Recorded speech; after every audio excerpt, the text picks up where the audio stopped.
Ya. Selamat malam Bapak-bapak, Ibu-ibu semua. Perkenankan saya Gunawan Sunardi dari STAB Nalanda. Hari ini akan memaparkan suatu evaluasi kebijakan di bidang pendidikan. Evaluasi kebijakan pendidikan itu perlu dilakukan untuk mengetahui kemajuan atau kemunduran di dalam suatu pendidikan. Jadi, proses pelaksanaan kebijakan pendidikan perlu mendapatkan perhatian khusus karena hampir di setiap elemen-elemen pendidikan memiliki kekurangan yang perlu mendapatkan perbaikan. Dalam melaksanakan suatu program, pastilah dibutuhkan evaluasi. Begitu pula dalam proses perumusan kebijakan pendidikan. Setelah proses formulasi hingga pelaksanaan kebijakan, barulah dilakukan evaluasi kebijakan. Pengadaan evaluasi ini berfungsi untuk mengetahui seberapa jauh program yang telah dirumuskan dan dilaksanakan berjalan dan sebagai perbaikan untuk program yang selanjutnya. Evaluasi yang dilakukan dalam kebijakan pendidikan merupakan proses akhir dari seluruh langkah-langkah untuk merumuskan kebijakan.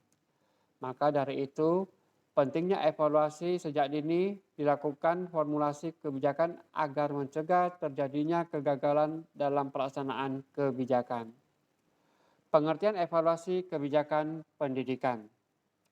Evaluasi merupakan suatu kegiatan yang dilakukan untuk menilai dan mengukur program dari semua aspek untuk mengetahui apakah program tersebut sudah terlaksana atau belum, sesuai dengan perencanaan dan harapan yang direncanakan. Jadi evaluasi kebijakan pendidikan merupakan suatu rangkaian proses untuk menilai dan mengukur seberapa jauh suatu kebijakan pendidikan membuahkan hasil dengan membandingkan antara hasil yang diperoleh dengan tujuan dan target. Atau perbandingan input dengan output sebagai aspek efisiensi dari kebijakan yang telah ditetapkan. Alasan-alasan perlunya kebijakan evaluasi kebijakan pendidikan. 1. Mengetahui apakah hal yang telah dirumuskan dalam formasi kebijakan pendidikan tersebut dapat dilaksanakan ataukah tidak. 2. Mengetahui apakah rumusan-rumusan kebijakan pendidikan yang tertulis telah berhasil dilaksanakan ataukah belum. 3. Mengetahui kelebihan dan kekurangan rumusan kebijakan pendidikan dalam kaitannya dengan faktor kondisional dan situasional di mana kebijakan tersebut dilaksanakan. 4. Mengetahui seberapa jauh suatu rumusan kebijakan pendidikan telah dapat diimplementasikan. 5. Mengetahui keberhasilan dan kekurangan pelaksanaan kebijakan pendidikan tersebut. 6. Mengetahui seberapa besar dampak yang ditimbulkan oleh suatu kebijakan pendidikan terhadap khalayak ramai. 7. Mengetahui apakah resiko-resiko yang telah diperhitungkan pada saat formulasi kebijakan pendidikan telah dapat diatasi dengan baik ataukah tidak. 8. Mengetahui langkah-langkah yang dapat ditempuh dalam hal perbaikan kebijakan pendidikan. Tujuan evaluasi kebijakan pendidikan yaitu untuk pemahaman yang lebih luas dan mendalam tentang tujuan evaluasi kebijakan pendidikan dapat kita lihat dalam uraian seperti di bawah ini. 1. Mengukur apa pengaruh dari program tersebut terhadap masyarakat. Misalnya, kebijakan bantuan operasional sekolah atau yang kita kenal dengan nama BOS, pendidikan gratis atau intervensi sosial, social intervention, untuk mengetahui penyelesaian masalah ataupun situasi yang dihadapi oleh masyarakat. 2. Mengukur apakah program kegiatan telah dilaksanakan sesuai dengan rencana kebijakan. 3. Mengukur apakah pelaksanaan program sesuai dengan standar. Misalnya program BOS mempunyai standar besarnya yang berbeda-beda dari siswa sekolah dasar dan sekolah menengah pertama. Apakah penggunaan bisa dipertanggungjawabkan sehingga benar-benar sesuai standar yang dipenuhi dalam pelaksanaan program tersebut. 4. mengidentifikasi dan menemukan dimensi mana program dari kebijakan yang jalan dan sebaliknya yang tidak jalan. 5. Pengembangan staf pelaksana program pendidikan, apakah staf itu memiliki keterampilan dan kompetensi untuk bekerja, apakah perlu dilaksanakan supervisi ataupun koreksi atas kelemahannya. 6. Memenuhi ketentuan undang-undang dan produk peraturan lainnya. Manfaat evaluasi kebijakan pendidikan.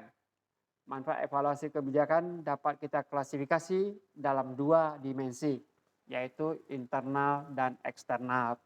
Adapun dimensi internal menyangkut pihak-pihak yang terlibat langsung dalam persiapan atau implementasi kebijakan. Manfaat yang didapatkan antara lain: 1. Mengetahui keberhasilan suatu kebijakan yang dilakukan agar diperoleh informasi yang objektif apakah kebijakan sukses atau sebaliknya. 2. Mengetahui efektivitas kebijakan dengan penilaian apakah kebijakan itu sudah mencapai tujuannya atau tidak. 3. Menghindari pengulangan kesalahan, guarantee to non-recurrent. Informasi dari evaluasi kebijakan yang memadai akan memberikan rambu-rambu agar tidak terulang kesalahan yang sama pada masa-masa yang akan datang. Alasan-alasan yang bersifat eksternal terkait dengan pihak-pihak yang tidak terlibat langsung dalam persiapan maupun implementasi kebijakan, namun mereka dapat menikmati manfaat evaluasi kebijakan pendidikan antara lain. 1. Untuk memenuhi prinsip akuntabilitas publik, di mana penilaian terhadap kinerja kebijakan yang telah diambil merupakan salah satu bentuk pertanggungjawaban pengambilan kebijakan kepada publik, baik yang terkait maupun yang tidak. 2. Untuk mensosialisasi manfaat sebuah kebijakan, khususnya pada kelompok sasaran dan penerima secara terukur. Monitoring evaluasi kebijakan pendidikan.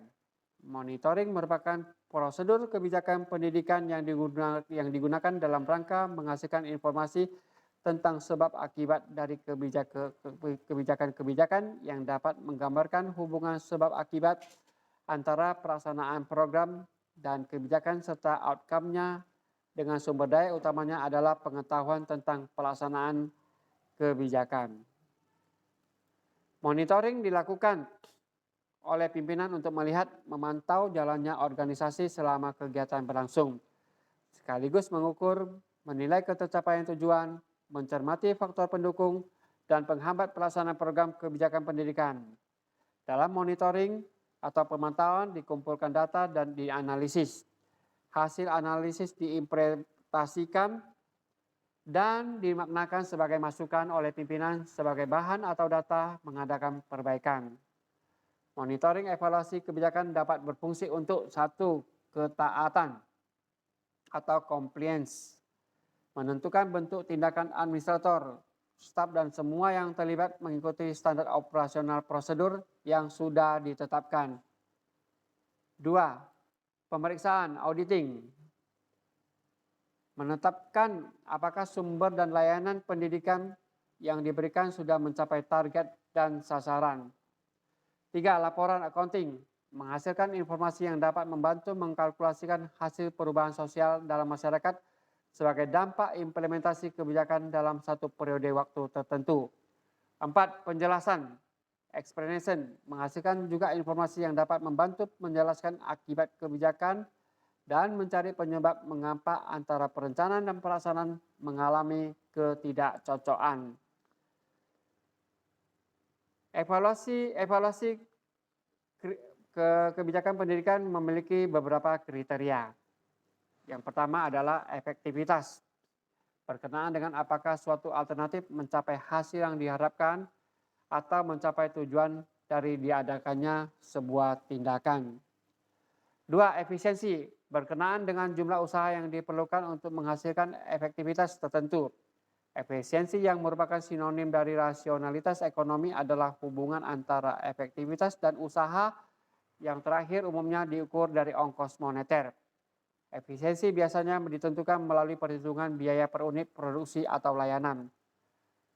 Kecukupan berkenaan dengan seberapa jauh suatu tingkat efektivitas memuaskan kebutuhan nilai ataupun kesempatan yang menumbuhkan adanya masalah. Kriteria kecukupan menekankan pada kuatnya hubungan antara alternatif kebijakan dan hasil yang diharapkan. 4. Pemerataan atau kesamaan. Hal erat hubungannya dengan rasionalitas legal dan sosial dan merujuk pada distribusi akibat usaha antara kelompok yang berbeda dalam masyarakat. Kebijakan yang berorientasi pada pemerataan adalah kebijakan yang akibatnya atau usahanya distribusi secara adil. 5. Responsivitas berkenaan dengan seberapa jauh suatu kebijakan dapat memuaskan kebutuhan preferensi atau nilai kelompok masyarakat tertentu. Kriteria responsivitas adalah penting karena analisis yang dapat memuaskan semua kriteria lainnya yaitu efektivitas, efisiensi, kecukupan, pemerataan dianggap masih gagal jika belum menanggapi respon terhadap kebutuhan aktual dari suatu kelompok yang semestinya diuntungkan dari adanya suatu kebijakan. 6. Ketetapan erat hubungannya dengan rasionalitas substansif karena pertanyaan tentang ketetapan kebijakan tidak berkenaan dengan suatu kriteria maupun kriteria yang secara bersamaan. Ketetapan merujuk pada nilai atau harga dari tujuan program dan kepada kuatnya asumsi yang melandasi tujuan tersebut. Selanjutnya, proses evaluasi kebijakan pendidikan ada sekitar 5 yang dapat kita jadikan acuan untuk melaksanakan kebijakan pendidikan. Yang pertama, mengidentifikasi tujuan yang akan dievaluasi. 2. Analisa masalah yang harus ditangani oleh aktivitas kebijakan tersebut. 3. Deskripsi dan standarisasi dari aktivitas evaluasi. 4. Pengukuran tingkat evaluasi dan pengukuran yang terjadi. 5. Penentuan mengenai apakah perubahan itu terjadi karena aktivitas atau karena penyebab lainnya. Demikianlah Bapak Ibu pemaparan saya tentang perlunya evaluasi kebijakan pendidikan sehingga kita dapat mengukur keberhasilan ataupun kemunduran yang terjadi dalam pendidikan tersebut. Semoga pemaparan ini bermanfaat bagi kita semua. Sekian dan terima kasih.